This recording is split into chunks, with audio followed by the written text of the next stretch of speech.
এরে যুবক, তুমি ঈমানের কথা বলো যে জমিনে, নবীর ইশক আর মুহাব্বতের কথা বলো যে জমিনে, সেই জমিনে কিছু কুলাঙ্গার আমার নবীর ইজ্জত নিয়ে টানাটানি করে তুমি কথা বলো না। আমার আশিক রাসূল ওই কুলাঙ্গার ব্লগাররা নাস্তিকরা আমার নবীর পারিবারিক জীবন, ব্যক্তিগত জীবন নিয়ে কুৎসা রচিয়েছে, এমন বাজে বাজে কথা বলেছে যা মক্কার কাফেররাও কোনোদিন বলে নাই। তুমি চুপচাপ, আমরা প্রতিবাদ করলেও শুনতে দাও না। কোন কোন পোড়া কপাল এমন আছে প্রতিবাদী আলেমদের বিরুদ্ধে আচরণ করে, বরং এমন পোড়া কপাল আছে প্রতিবাদকে নিজের দলের বিরুদ্ধে মনে করে, এমন পোড়া কপাল আছে প্রতিবাদকে রাজনৈতিক বক্তব্য মনে করে। দোস্ত, সব জায়গায় রাজনীতি টাইনা এনে না, এটা রাজনীতির ব্যাপার না, এটা আমার ঈমানের ব্যাপার, এটা আমার বিশ্বাসের ব্যাপার, এটা আমার আকীদার ব্যাপার, এটা আমার চেতনার ব্যাপার। ভবিষ্যতে ওলামাদের পক্ষ থেকে যদি ওই নাস্তিকদের বিরুদ্ধে, আল্লাহর নবীর দুশমনদের বিরুদ্ধে করে ডাক আসে, আলেমদের বিরুদ্ধাচরণ না করে, আলেমদের হাতে হাত রেখে কাঁধে কাঁধ মিলিয়ে মুষ্টিবদ্ধ হাত উঠায়া একসাথে উচ্চারণ করতে হবে, বাংলাদেশে সব ধর্মের মানুষ থাকতে পারবে। ইসলাম বিদ্বেষী নবীর দুশমন কেউ থাকতে পারবে না, থাকতে দেওয়া হবে না।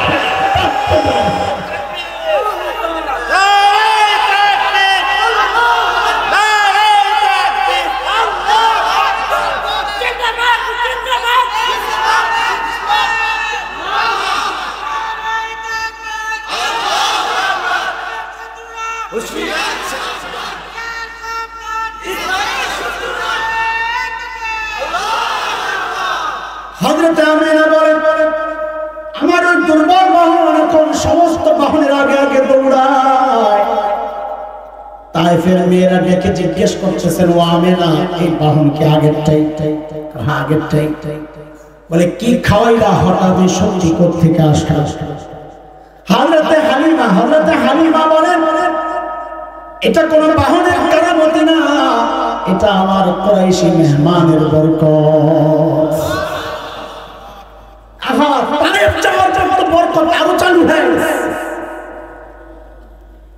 সমস্ত মেয়েদের বকরিগুলো ঘাস খায় আসে, দুধ নাই, অল্প অল্প।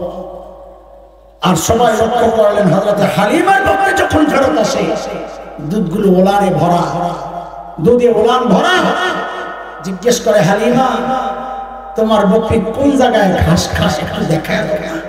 ওই যে মোটা তাজা পোলাপান দেখলে আমরা বলি, তোর বাপে কোন দোকানের চাল খাওয়ায়? হ্যাঁ, হযরত হালিমা বলে, এটা বকরির কোনো বিষয় না, ঘাসের কোনো ব্যাপার না, এটা আমার কুরাইশি দুলারের বরকত। দোস্ত, এই আঙ্গিকে চলতে থাকলে ইনজেকশন দেওয়া লাগবে না, হসপিটাল বন্ধ হয়ে যাবে। চলেন আমরা ছোট্ট একটা কথা বলি।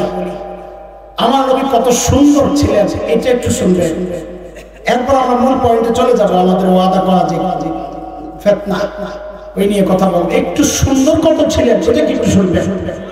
আল্লাহ, আমার নবীর এমন কোন সাইড নেই যা আলোচনা করলে মজা লাগে না। আল্লাহু আকবার।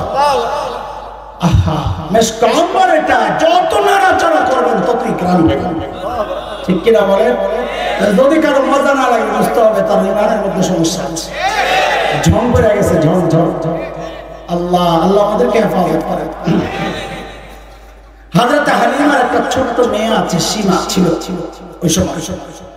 ওই বাচ্চা মেয়ে বকরি চড়াইতে যায়, একদিন আসতে একটু দেরি হয়ে গেছে। মেয়ে মানুষ, মার মনে তো এমনি একটা আতঙ্ক থাকে, খুব রাগ করছে, দেরি করলে আগে আসতে পারো না। বাপে মেয়ে মানুষ তো ধমক খায়া খুব মাইন্ডে লাগছে, চেতা গেছে, আমার এবার বকে কাম করা, আমি যাবো না, তুমি তোর ছাগলে তুলে। মানুষের অভাব স্বভাব হইল, কাউরে ঘায়ল করতে হইলে তার দুর্বল পয়েন্টে হাত দেয়, ঠিক কিনা? হযরত হালিমা জানেন সীমার দুর্বল পয়েন্ট কোনটা। কুরাইশি ভাইরে খুব ভালোবাসে, এটা সীমার দুর্বল পয়েন্ট। যেই সীমার কাছে আমি যাব না, হযরত হালিমা ওই পয়েন্টকে ঢাল বানাইছেন, যাইবা না? সত্যি যাই, আমার কি সমস্যা? তোমার কুরাইশি ভাই না খায় আমার কি সমস্যা? ও বাবা, এই কথা বলার সাথে সাথে সীমাবদ্ধ যান। তবে মা, যে ভাইয়ের ঢাল বানাইলা আমিও ছাড়বো না, আমি ওই ভাইয়ারে সাথে করে নিয়ে আসি। হালিম বলেন, বাচ্চা মায়া মানুষ, তুমি একাই পক্ষে সামলাতে পারো না, আবার ভাইয়া নিয়ে যাবে তো সব হারাইবা। তো সীমা কি বলে জানেন? মা, আগের ঘটনা তো তোমার সময় নেই।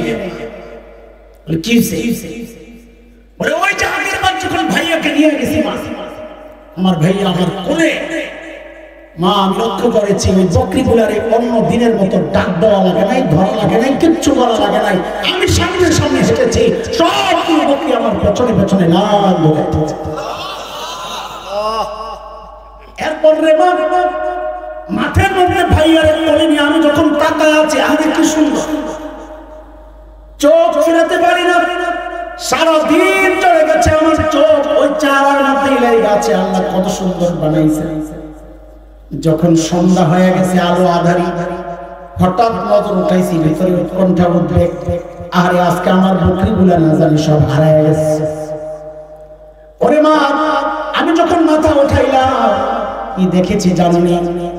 আমি এতক্ষণ আমার ভাইয়ার চেহারা দিয়ে যেভাবে তাকায় আছিলাম রে মা, চোখ উঠাইয়া দেখি সবগুলো বকরি চারদিক থেকে লাইন লইরা এমনি আমার ভাইয়ার চেহারার দিকে তাকায় রয়েছে। কি সুন্দর চেহারা আমার, কি সুন্দর চেহারা। কবি হাসান ইবনে সাবিত, আরবের বিখ্যাত কবি, সাহাবী, ওই জন্যই নবীর সৌন্দর্য বর্ণনা করতে যায় বলেছেন, ওয়া আহসানু মিনকা লাম তারা কাত্তু আইনি ওয়া আজমালু মিনকা লাম তালিদিন নিসা। আল্লাহু আকবার। ওগো আল্লাহর হাবিব, আপনার চেয়ে সুন্দর এই চোখ কোনদিন কাউকে দেখে নাই, আপনার চেয়ে সুন্দর কোন মা কাউকে জন্ম দেন নাই। নবী গো, আপনার দিকে তাকালে মনে হয় আল্লাহ আপনাকে সমস্ত ত্রুটি মুক্ত করে আপনার চাওয়া অনুযায়ী আসমান থেকে আপনাকে পাঠায়া দিয়েছেন। লম্বা হয়ে যাবে বেশি, কিন্তু বলার লোভ সামলাইতে পারতেছেন। অনেক যুবকরা আছে, একটা কথা, সেটা হচ্ছে আম্মা জান আয়েশা রাদিয়াল্লাহু আনহা আল্লাহর নবীর সৌন্দর্য বর্ণনা করতে যায় বলতেছেন, মিশরের মেয়েরা হযরতে ইউসুফের সৌন্দর্যে পাগল হয়ে ছুরি দিয়ে হাত কাটছিল। জানেন তো, কোরআনে আসছে সূরা ইউসুফে, وقطعنا أيديهم وقلنا حاش لله ما هذا بشرا إن هذا إلا ملك كريم। ছুরি দিয়ে হাত কাটে, ইসা আলাইহিস সালামের দিকে তাকায়া ছুরি দিয়ে হাত কাটে আর বলে এটা মানুষ না। খবর নাই, হাত কাটতেছে, খবর নেই, ওটা মানুষ না। কেন মানুষ আমার এত সুন্দর হয় না? কি যা সম্মানিত ফেরেশতা, মানুষ না। আম্মা জান আয়েশা কি বলেন জানেন? আচ্ছা, আম্মা জানের আয়েশার কথাটা একটু পরে বলতেছি। এখানে একটা সূক্ষ্ম কথা আপনাদের সাথে বলি। ও ভাই, সূক্ষ্ম কথা বলা শোনার জন্য মনোযোগ দরকার আছে। মনোযোগ, হ্যাঁ, আবার পরীক্ষা ফেল করবেন না তো। দেখে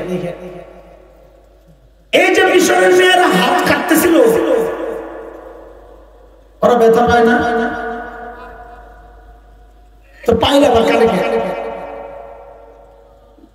ব্যথা যে পায় ওটা খবর নাই, কারণ সুন্দর যে পাগল হয়ে গেছে। আর আমাদের সমাজে একটা কথা বলে, পাগলের বিষ নাই বলে, আপনাদেরকে বলে বিষ বুঝিস তো, বিষ ব্যথা বলে, পাগলের বিষ নাই, পাগল ব্যথা পেলে খবর নাই, কারণ পাগলের বিষ নাই। মিশরের মেয়েরা হাত কাটতেছে, তাকায়া তাকায়া সুন্দর যে মুগ্ধ হইয়া পাগল হইয়া কাটতেছে, যে খবর নেই। ওহো, এখান থেকে মুফাসসিররা একটা সূক্ষ্ম কথা টেনে বের করছে। কি সেটা? শহীদদেরকে শাহাদাতের অবস্থায় দেখছেন কখন? শেষ নিঃশ্বাস যখন ত্যাগ করতে থাকে, মানে দুনিয়া থেকে যখন বিদায় নিতে থাকে, দেখছেন কখনো? শাহাদাতের পরের দৃশ্য দেখছেন কখনো? আহা, পুরা কপাল। অনেক শহীদ দেখেছে। কদিন আগে গাজার এক শহীদকে দেখেছি, শেষ যখন দুনিয়া থেকে যাচ্ছে, চোখ বন্ধ হাসতেছে আর কার সাথে জানি কথা বলতেছে। সব শহীদের অবস্থা আছে, শাহাদাতের পর তার ঠোঁটের মধ্যে একটা মুস্কি হাসি লেগে থাকে। আশ্চর্য, পেট ছিঁড়া, কান কাটা, মাথা ক্ষত বিক্ষত, হাত পাও কাটা, বিধ্বস্ত, পুরা বিচ্ছিন্ন শরীর, টুকরা টুকরা, সেই মানুষটার মুখে হাসি লেগে রয়েছে। কি ঘটনা? ও ব্যথা পায় না? ও ব্যথা পায় না? বলে না পায়। বলে কেন? চলো পিছনে আবার ঘুরে আনি তোমাদেরকে, যুবকরা খেয়াল করো। বলে মিশরের মেয়েরা হযরত ইউসুফের সৌন্দর্যে পাগল হইয়া ছুরি দিয়ে হাত কাটতেছে, খবর নাই। আচ্ছা বলেন তো, মিশরের মেয়েরা তাকাইছে, হযরত ইউসুফ কি তাকাইছে? কেন তাকান নাই? কারণ তিনি নবী। কোন নবী নবুয়তের আগেও গুনাহ করেন নাই, নবুয়তের পরেও গুনাহ করেন নাই। হযরত ইউসুফ এই কাজটা করতে পারেন না।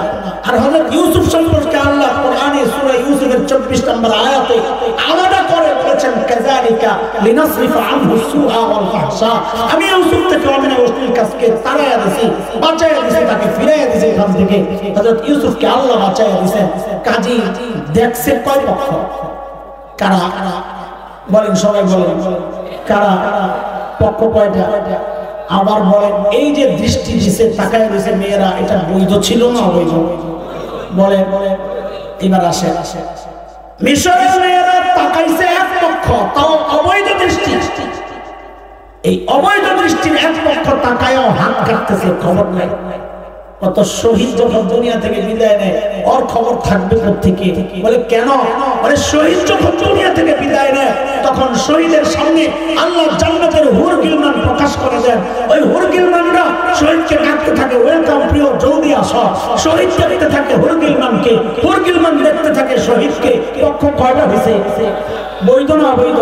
এই দুই পক্ষের দৃষ্টি বিনিময় যখন চলতে থাকে, আল্লাহ তাআলা আরশে আজিম থেকে তাকায় তাকায় হাসতে থাকেন। পক্ষ কয়টা হয়েছে? আরে বলেন না, কয়টা হয়েছে? মিশরের মেয়েরা অবৈধ দৃষ্টি দিছে এক পক্ষ, হাত কাটে, খবর নাই।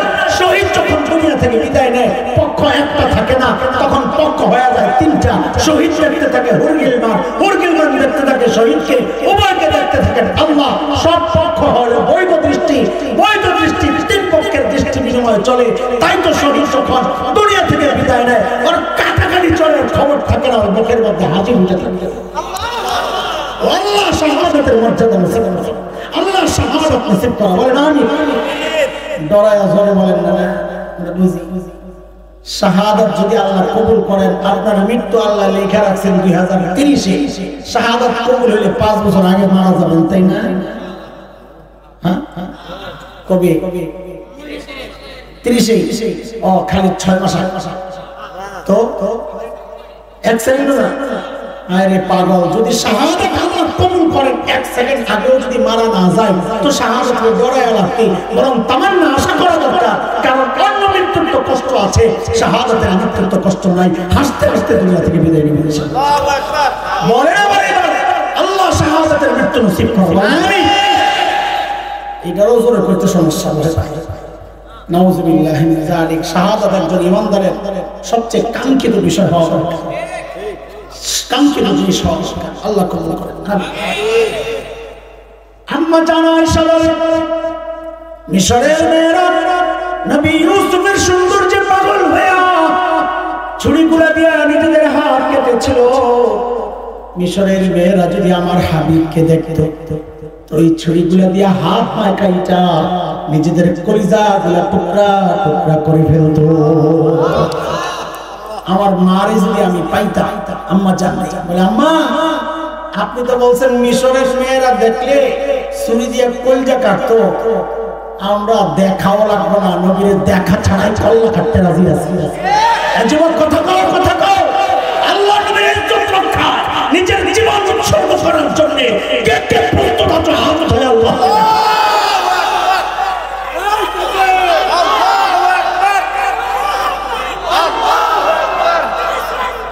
আল্লাহ কবুল করেন, আল্লাহ কবুল করেন। ওদের ভয়টা তো এই জায়গা।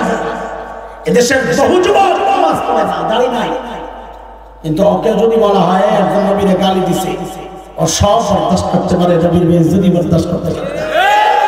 কথা কর ঠিক কিনা? এদেশের মানুষ নৌকায় ভুট্টায় দেয়, ধানের শীষে ভোট দেয় দাঁড়িপাল্লায় দেয়, হাত পাকায় দেয়, কিন্তু নবীর বেইজ্জতি কোনো পক্ষেই বরদাস্ত করে নাই, করবে না। ওদের ভয়টাই জায়গা, ওদেরকে আমরা এটাই চূড়ান্ত জানা দিতে চাই, পায়গা সব জায়গায় হাত দিয়ে আগুন নিয়ে খেলা করে না। আল্লাহ কসম খেয়ে বলি, আগুন নিয়ে খেলা করে না। ওই আগুন নিভানোর ক্ষমতা সাধ্য তোমাদের বাইরে। এই জায়গায় যদি স্পর্শকাতর জায়গায় যদি আঘাত করা হয়, আমরা সব ছাড়তে পারি, এখানে কোনো আপোষ থাকে। আমরা প্রায় বলি, আমি বলি প্রায় বলি, মানচিত্র এবং আমার দিন আর শরিয়ায় দুই জায়গায় কোনো আপোষ নাই। আমরা অনেক বিক্ষিপ্ত, আমরা কেউ বা বিএনপি, কেউ আওয়ামী লীগ, কেউ জাতীয়বাদী, কেউ জামায়াত, হেফাজত, কত দল আমাদের শেখ মাহমুদ হাসান দেওবন্দি একটা উদাহরণ দিয়েছেন, এটাই আমাদের জন্য চূড়ান্ত কথা। এই যে আমার হাতের 5টা আঙ্গুলের মাথাগুলো একসাথে না খোলা লাগা, এই মাথাগুলো লাগা না ফাঁকা ফাঁকা, কিন্তু যখন আমরা ভাত খাই তখন মাথাগুলো ফাঁকা ফাঁকা থাকে না একসাথে, বলে এটাই হচ্ছে চূড়ান্ত কথা। আমরা এখন অনেক বিভক্ত, কারণ কান্নাই তো ফাঁকা হয়ে গেছে। কিন্তু যদি মানচিত্র আক্রান্ত হয় আর আমার দিন আর শরীর আক্রান্ত হয়, তখন কিন্তু খাওয়ানোর সময় সব একখানে হয়ে যাবে। কথা ঠিক কিনা বলে? তখন আর বিভেদ বিভক্তি আমাদের থাকবে না, একসাথে আমরা প্রতিরোধ করবো ইনশাআল্লাহ। 1971 দেশ মুক্তির জন্য একবার মুক্তিযুদ্ধ হয়েছে, মানচিত্র রক্ষা, ঈমান রক্ষা। যদি আরেকটি যুদ্ধের প্রয়োজন হয়, আবার যুদ্ধ হবে ইনশাআল্লাহ, আবার যুদ্ধ হবে। প্রস্তুত আছি তো ইনশাআল্লাহ? থাকতে হবে দোস্ত। সব জায়গায় মিল চলে না। রাজনীতির গন্ধ খুঁজেন না আমাদের এই কথাগুলোর মধ্যে। এটা রাজনীতির কথা না, এটা দেশ রক্ষার কথা, এটা ইমান রক্ষার কথা। চলেন, বহুদূর চলে গেছি আমরা, আস্তে আস্তে হসপিটালে যাই। মনে আছে কথা? কি দিতে হবে? আল্লাহর নবীকে আল্লাহ সব দিছেন, যা কি দিছেন সেরা। বলেন কি দিছেন? আচ্ছা এবার জবাব দেন। ওই যে বাবা, মনে আছে? কোন বাবা? আচ্ছা, ওই বাবা তার মেয়েকে এমন কোন ছেলের কাছে কি দিয়ে দিবে যে ছেলের বাড়ি ঘর নাই? কথা বলে, এমন কোন ছেলের কাছে বিয়ে দিবে যে ছেলের এলাকা অনুন্নত, ফসল হয় না, কিচ্ছু হয় না, না খায় থাকে মানুষ, মারামারি করে, কাটাকাটি করে, দিবে? আপনি দিবেন? বলে তাইলে হুজুর তো পেশ লাগছে। কি পেশ? বলে যদি তাই হয়, আল্লাহ না আমার নবীকে সব সেরা সেরা জিনিস দিয়ে সাজায়া পাঠাইছেন? বলে হ্যাঁ। বলে সব সেরা? হ্যাঁ। না হুজুর, আল্লাহ জায়গা সেরা দেন নাই। আল্লাহ তাআলা আমার নবীকে দুনিয়ার সেরা সুন্দর জায়গা সুইজারল্যান্ডে কেন পাঠাইলেন? প্রশ্ন জাগেনি কথা। নাউজুবিল্লাহ পরে করেন, আগে প্রশ্ন জাগেনি কথা। দুনিয়ার সেরা সুন্দর জায়গা যাকে ভূস্বর্গ বলা হয়, কাশ্মীর, সেখানে কেন পাঠাইলেন না? পাঠাইলেন কোথায়? জাজিরাতুল আরবে। আমার সাথে কিছুক্ষণ এই শব্দটা আপনারা বলবেন, পরে আমি শব্দ পাল্টায়া অন্য শব্দ লাগাবো, তখন সেটা বলবেন। বলেন আল্লাহ আমার নবীকে কই পাঠাইছে? সবাই বলেন তো শব্দটা। জাজিরাতুল আরব বুঝেন? সৌদি আরব, আরব আমিরাত, দুবাই, আবুধাবি, এগুলা, কাতার, কুয়েত, বাহরাইন, এই দেশগুলো মিলে যে ভূখণ্ডটা, এটাকে বলে জাজিরাতুল আরব। তো বলেন আল্লাহ আমার নবীকে কই পাঠাইছে? কোথায়? জাজিরাতুল আরব কোন দেখতে সুন্দর জায়গা। খলিল ইব্রাহিমের জবানে সূরা ইব্রাহিমে আসছে পরিচয় কি? ওয়াদিন গায়রি যারা, বৃক্ষলতাহীন, জলশূন্য, বালুকাময় জায়গা, গাছ নাই, ফল নাই, ফসল নাই, গাছগাছালি নাই, পানি নাই, কিচ্ছু নাই, এমন এক অনুন্নত জায়গায় আল্লাহ আমার নবীকে কেন পাঠাইলেন? প্রশ্ন জাগে না? জাগে না? পাঠাইছেন কোথায়? সবাই বলেন তো। এখান থেকে আমাদের কথাগুলো এখন খুব সূক্ষ্ম হয়ে যাবে। চূড়ান্ত মনোযোগ ছাড়া এই সূক্ষ্ম কথা বোঝা যাবে না। আমরা একটা একটা প্রশ্ন করব, উত্তর দিব ইনশাআল্লাহ। ওই উত্তরে আবার প্রশ্ন জাগবে, আবার উত্তর দিব। এভাবেই কিছুক্ষণ আমরা আগাতে থাকবো। আল্লাহর রাস্তায় বলি, এতক্ষণ তো চকলেট খাওয়াইছি, এখন আপনারা আমার চিকিৎসা হবে, ইনজেকশনটা না নিয়ে আমরা যাবো ইনশাআল্লাহ। তুমি কেমন রোগী চকলেট খাওয়া যাও? ভালো না, বিল দিয়ে যায়। আল্লাহ বলেন আল্লাহ আমার নবীকে কই পাঠাইছে? জাজিরাতুল আরবের ভৌগোলিক অবস্থানটা কোথায় আছে? দেখেন, বিশ্ব মানচিত্র খুলবেন, বিশেষ করে নতুন তরুণ উদীয়মান আলেম যারা,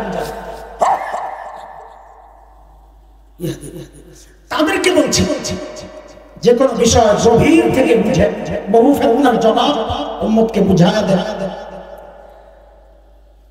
বিশ্ব মানচিত্র পড়ে জাজিরাতুল আরবের অবস্থানকে দেখবেন তিন দিকে পানি। কয়দিকে? একদিকে ভূমির সাথে সংযুক্ত পানি, তিন দিক কি? পারস্য উপসাগর, ওমান উপসাগর, আকাবা, তারপরে আরব সাগর, ভারত মহাসাগর, পশ্চিমে লোহিত সাগর, তিন দিকে পানি। একদিকে জর্ডান সিরিয়া, এদিক দিয়ে ভূমির সাথে লাগা। জর্ডান সিরিয়া না, জর্ডান ইরাক, ভূমির সাথে লাগা। তো বলেন ফাঁকা কয় দিক? না, লাগা একদিক। শূন্য কয় দিক? ঠিক মানুষের দেহের মধ্যে মানুষের যে হাড় আছে, এই হাড়ের যে অবস্থা, তিন দিক শূন্য, একদিক শরীরের সাথে জয়েন্ট। জাজিরাতুল আরবের অবস্থাটাও বিশ্ব মানচিত্রে ওই হাড়ের মতো। এই জন্য ভূবিজ্ঞানীরা জাজিরাতুল আরবের নাম দিয়েছেন জিওগ্রাফিক হার্ট। এটা বিশ্ব মানচিত্রের হার্ট। এবার বলেন, আল্লাহ আমার নবীকে জাজিরাতুল আরব বলেন না, এখন থেকে বলবেন আল্লাহ আমার নবীকে হার্টে পাঠিয়েছেন। কোথায়? বিশ্ব মানচিত্রের যে হার্ট, ওই হার্টে পাঠিয়েছেন। বলেন, আপনারা বলেন কোথায় পাঠিয়েছেন? সবাই বলেন কোথায়? প্রশ্ন, হার্টে কেন পাঠান? আল্লাহ নবীকে হার্টে কেন পাঠাইলেন? এটা জবাব শোনার আগে একটা কথা মাথায় আগে একটু রাখেন, সেট করে। আগে একটা কথা মুখস্থ করাইছি, হযরত ঈসা আলাইহিস সালামের বক্তব্য, ও বনি ইসরাইল, আল্লাহ আমাকে তোমাদের রাসূল বানায়া পাঠাইছেন, মনে আছে তো? এই দ্বিতীয় আরেকটা কথা মাথায় বসা রেখে দেন, সেট করে, পরে আমরা বের করব ইনশাআল্লাহ। সেটা হচ্ছে, বলেন আমার সাথে সবাই, আমাদের নবী হচ্ছেন একমাত্র বিশ্ব নবী। সবাই বলেন আমাদের নবী কি কি কি? বলেন সবাই আমাদের নবী। সবাই বলেন তো আমাদের নবী একমাত্র বিশ্ব নবী কাকে বলে সেই ব্যাখ্যা আমরা পরে দিব ইনশাআল্লাহ। আপাতত এই কথাটাই শুধু মাথায় ঢুকায় রাখেন। এবার বুঝেন আমাদের নবীকে আল্লাহ হাতে কেন পাঠাইছেন, বিশ্ব মানচিত্রের হাতে কেন পাঠাইছেন? দেখেন জবাব শুনে। আমার নবী দুনিয়ায় আসার পর্যন্ত দুনিয়ার জগতের যত দার্শনিক ছিল, তখন রোমান দর্শন, গ্রিক দর্শন, পারস্য দর্শন, ব্যাবিলন, ইরাকি, মিশরী, প্রাচীন যত দর্শন ছিল, সমস্ত দার্শনিকের বক্তব্য ছিল মানুষকে নিয়ন্ত্রণ করে তার ব্রেইন। কে কে কে? সর্বপ্রথম আমাদের উম্মি নবী সাল্লাল্লাহু আলাইহি ওয়াসাল্লাম সারা দুনিয়ার দার্শনিকদের বিরুদ্ধে দাঁড়ায়া ঘোষণা দিলেন, না, মানুষকে তার ব্রেন নিয়ন্ত্রণ করে না, মানুষকে নিয়ন্ত্রণ করে তার হার্ট। কে?